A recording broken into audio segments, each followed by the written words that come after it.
השבת נקרא את פרשת וירא. אברהם ישב באוהל, הוא רוצה שיבואו אליו אורחים, אז שרוצה שהוא ינוח. אחרי שהוא עושה את הבנייה, הוא עושה שמש חזקה בשביל שהוא ינוח. הוא היה עצוב מאוד, שמידע שאברהם עצוב. ואז הוא שלח לו 6 מלאכים. המלאכים התחפשו לאנשים, אחד המלאך גבריאל, אחד המלאך רפאל ואחד המלאך מיכאל. בעוד שעברה היו 4 פתחים, צפון, דרום, מזרח, מערב. מכל כיוון היה אפשר להיכנס לאוהל שלו.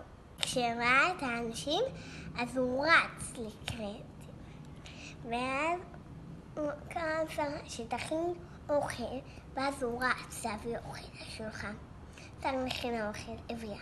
והשם עשה נס שהם יוכלו לאכול, כי הם היו מלאכים, ומלאכים לא יכולים לאכול, אז הם אכלו את כל הארוחה.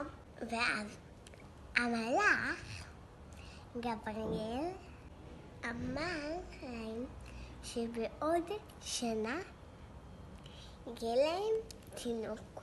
ואז צחקה חה. ואז בגלל שהיא צחקה, אז קראו לבן יצחק.